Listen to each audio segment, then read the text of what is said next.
Okay, fine. I will show you guys this. Because you guys have been begging for it. I will show you guys this. Yay! Day at the races. Oh god. Now just warning you, this file has a bit of a slight spoiler on it. I have the fourth party member, if that is going to deter anyone from playing. I'm in the second town. By the way, just real quick, this game has the best title screen ever. Like, ever. Like, I oftentimes have a hard time not going beyond the title screen. Like, I'll just leave this title screen on for like 30 minutes and just listen to the music and just stare into the sky and all this. Like, I can, like, leave it, like, on the title screen for, like, a couple seconds, and you can, like, see, like, how it changes, because this title screen's also ever-changing. It's like, this should be a screensaver. It really could. It's good. I like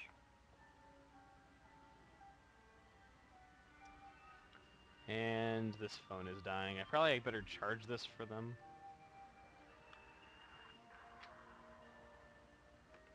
Alright, charge. Animal Crossing New Leaf. It is the new Duke Nukem Forever. That game has been... It's insane how long it's taking for us to get that game. We were going to be getting it like 3 years after it was actually announced. It's not as bad as Pikmin 3, though. Pikmin 3 is probably the longest I've had to wait for a game that after it was announced, except for, like, Mother 3. And now this title screen becomes just amazing here.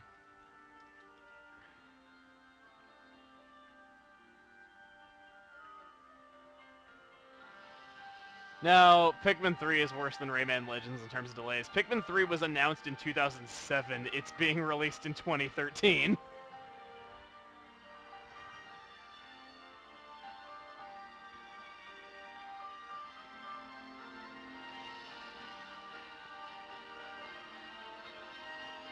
Someone's asking Mega Man X or Zero. I've never played either of those series. I played Classic Mega Man, and that's really it, actually. I've never played Legends or X or Zero or any of those. Level 1 or 20 boss? I don't want to, like, talk spoilers on that, so...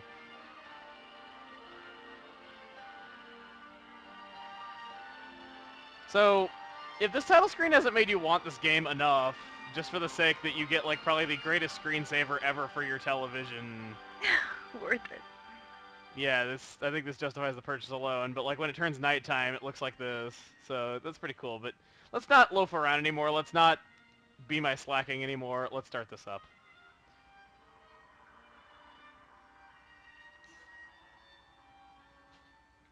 Okay. I'm gonna skip cutscenes, mainly just because I don't want to do story spoilers, I'll just show you guys around a little bit. So, we'll do that. So, I'm going to skip these cutscenes, because there's going to be a cutscene right when it comes up, and I don't want to spoil you guys on story, just so I can, like, show you around the game. Because a lot of you guys wanted me to, like, play this a little bit and show you, like, around a little. So, is there going to be a cutscene when it comes up, actually? I don't think so. Now that I hear the music, because I don't recall a cutscene starting with this song when, in this area of the game. Come on. Actually, the music is stopping. It probably is going to be a cutscene. Yeah, there is. I'll skip this. I'll go back and watch it on my own time, believe me.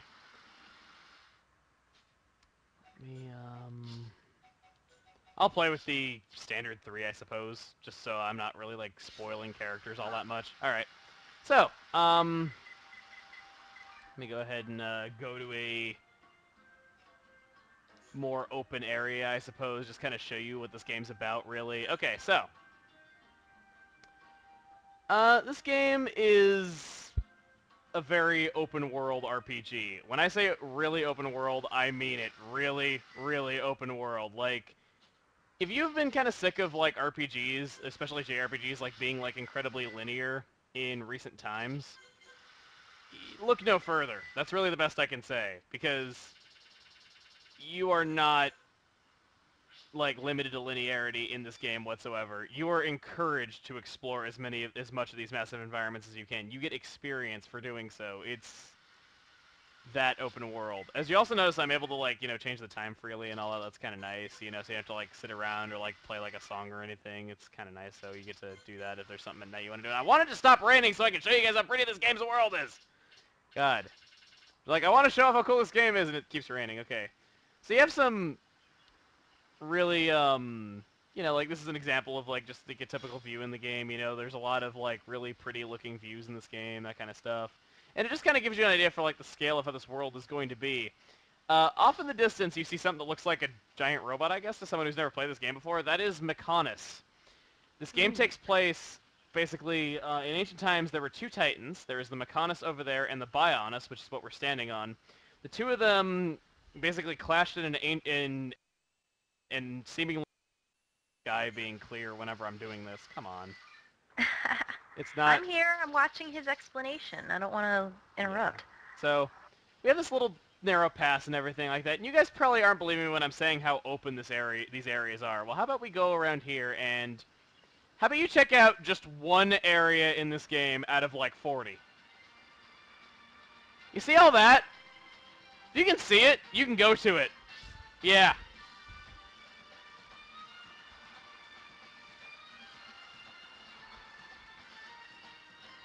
This is an example of just one environment. This is, in fact, only the third area in the game.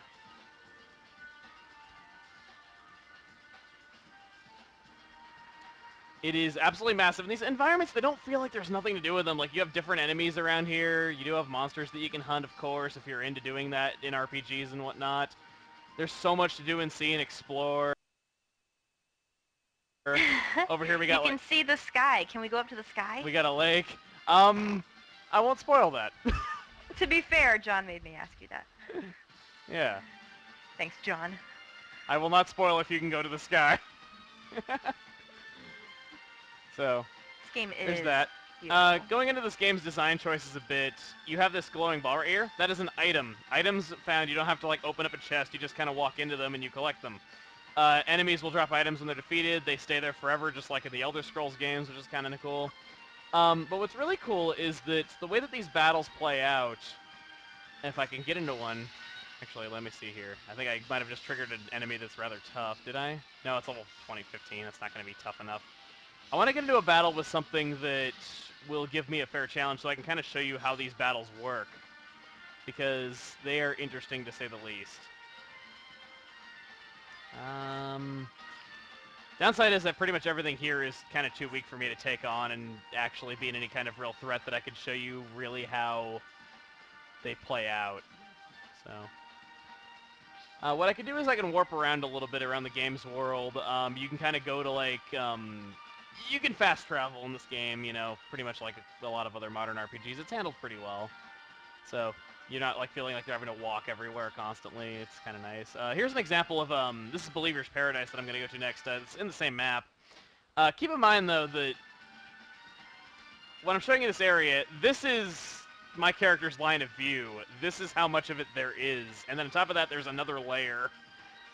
If I go to Believer's Paradise right here, though, this is another example of a secret area. Secret areas are basically for the really hardcore explorers that are able to find...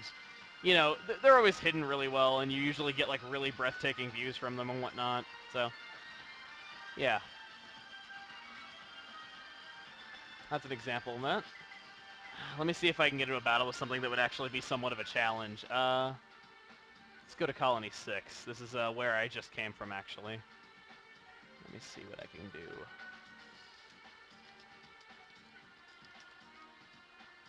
And Luca is being very quiet.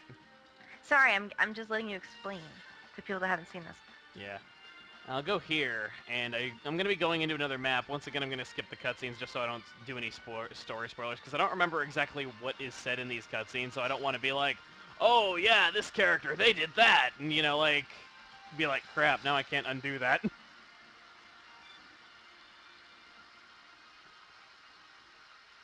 So let's continue. People would like to know what system this is for. This is a Wii exclusive. I know, it doesn't look like it, does it? This is also a first-party game. It's made by Monolith in collaboration with Nintendo. Monolith was bought by Nintendo back in, like, '06, I believe it was.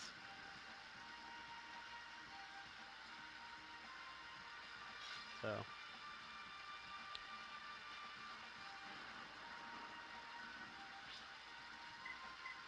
I like how much it just keeps on raining, like it doesn't seem to want to stop no matter what I do. Okay, yeah, this is where I want to go. So, we're gonna go through here. This is an area called the Satral Marsh. This is probably one of my actually, no, this is one of my favorite areas in the game. So, we have, like, you know, kind of a marshy area, you know, it looks basically what you'd expect out of, like, a swampy, marshy type area and whatnot. You know, it's not too... nothing too out of the ordinary, of course, but... Oh, don't mean to interrupt you, but I just want to let everyone know that Yeah. we are up to $665. 665. John has donated $250. Whoa, way Thank to go, you John. very Way to much. go. That is Unbelievable. awesome. John W. I think we know who that is, but we won't say. Okay. Thank you. Thank you very, very much. Marsh, you know, that's not anything special. Well, how about we see just how much this area changes when we make it nighttime? Okay. Areas change a lot when it's day to night. This is probably the greatest example of it. Check this out.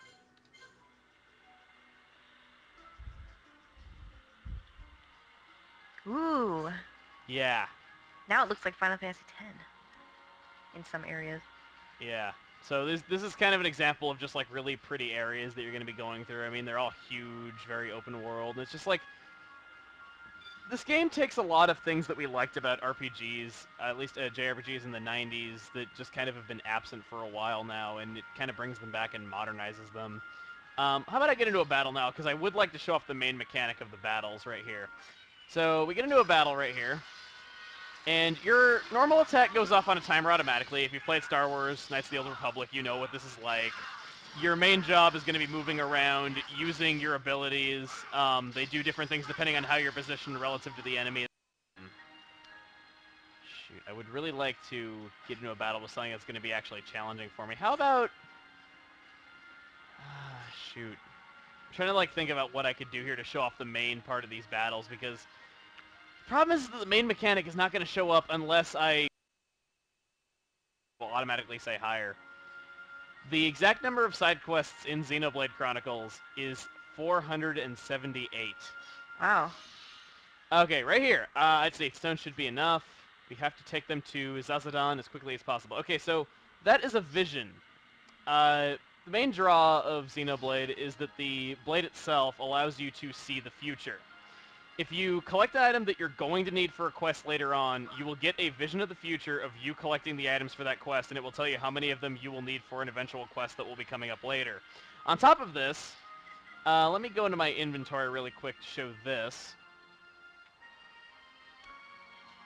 That is that the items, as you see here, I have items that are marked on my inventory. A white exclamation mark means that it's going to be needed for a quest later on, whereas an orange exclamation mark, if I had any, means that it's for a quest that I'm currently doing. So you don't have to like look up walkthroughs and whatnot to see like, oh, is this item needed for a quest before you sell it? No, it tells you in your inventory, it marks it, and you see a vision of yourself getting the quest in the future. So that's cool. If I was to get into a battle, you know what? There was a big thing over there somewhere, wasn't there? This is a level 82 Like monster. animal? Maybe if I balls to the wall on this right here, maybe I can Oh God, you're gonna maybe die? I can trigger this. I know I'm gonna die, but I want to trigger No, this. don't die. Oh, I missed. Oh Jesus. Wasn't there like a deer or something near you that looked big? Alright, come on. Trigger it, please. Trigger it, trigger it. Wow, she actually put it to sleep when it was like 30 levels higher than her. Oh Jesus, you're gonna die. Oh, come on. Can I? No. No. I'm not gonna get to trigger it, am I? No. I'm not gonna get to trigger it, am I? Dang it. I might just have to explain what it is, but I wanted to show by example what it is, and the only way I could really do that is by doing a really powerful enemy. Or doing a powerful one. Those things walking down there, are those the same level? Nah. If it's red, it's gonna be much higher level, though, but it's not red, so... Can you please trigger it? I really want to trigger it. Come on. I'm not going to get to. I died. I knew I was going to die, but I was hoping I'd at least trigger in the process. Okay, so when I got a vision about me getting a quest in the future, that's not just used for quests. If an enemy is going to use a super devastating attack that is going to severely cripple one of your party members or outright just kill them instantly, you will see a vision of it happening, who it's going to happen to, and how much time you have left until that happens. These battles are real time, and you basically have to work with whatever time you have left to prevent it from happening. You have various defensive abilities you can do. There's an aggro system where you can draw an attack away to another party member that might not be hurt from it as much. There's many ways you can go about it. You can even like heal them and whatnot. And on top of this, at a bit of a cost, you can even get a free usage of one of your character's arts out of it that might be able to change it should you not have it currently usable to you. So there's a lot of options available for this, and it's basically the battle system. Not only is it real time, but it's about seeing visions of the future, using what you know about the future to tip the future in your favor so that bad things do not happen to you within the battles. Interesting. Everyone wants to know if you're going to sing a Pinkie Pie song now. Now that we have high donations. Yes. I don't know, maybe. Maybe at the end of my shift? I don't know. We have about 40 more minutes. Let's see how high we can get donations before then. Because I would like to see people helping out other people. Indeed. So, this is just kind of a quick rundown of how this game is, you know. Can't really say much else about it. For those that have played the game right now, there's a lot of really subtle things that you're probably seeing right here. Like, this is a game that is also good to play through a second time because there's a lot of things you don't notice the first time around, and when you know the whole story, you notice, like, 10 times as much stuff within the cutscenes. You're like, oh my god, that character said that! That means this! And you didn't think it had any significance the first time through. Let's do a regular battle right here. Let's see if I can do stuff. See if I can trigger stuff and whatnot, because I really do want to show you guys what a vision is like in battles and like how it plays out, because it's really cool.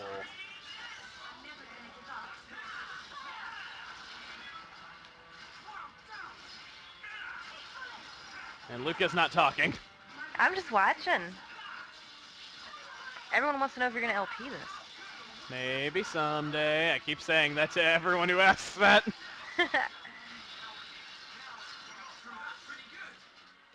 People are asking how you get this game inside the United States. Is it just buyable?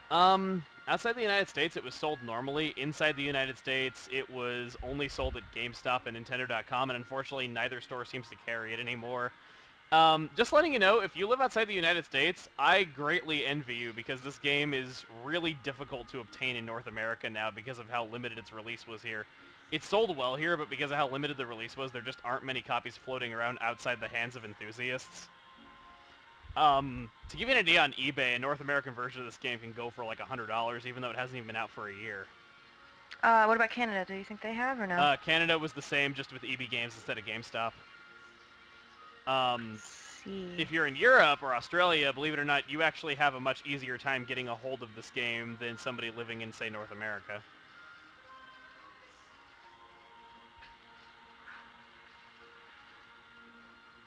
Oh, that's so nice here. Now, the music, which you probably can't hear too clearly right now, to get you a bit more excited for, like, to play this game if you're thinking of getting it, the music in this game is a collaboration between the composers of Chrono Trigger, Chrono Cross, and Kingdom Hearts. Yes. Chrono Cross. I think the soundtrack has about 80 or so tracks in it. It's a big number, whatever it is. I have the, I do have the physical soundtrack of it. I'm just that big of a fan. So. Oh, big birdie. Big birdie. So big I'm birdie. just, that's pretty much the basics of Xenoblade. I don't really need to, like, show off more of it, though, because the rest of it would pretty much just be me questing and skipping over cutscenes that I don't really want to spoil for you guys and all this, which is a shame because you really do owe it to yourself to experience this game's story because it is fantastic. Like, it's one of those games where it's pretty good early on, but it just seems to only get better as it goes along. Fiery08, to donate money to the charity, just scroll down a little bit past the video that you're watching, and there's a little chip-in box. And you can just press the chip-in button to pay securely through your PayPal. And that's how you do that. And thank you for donating.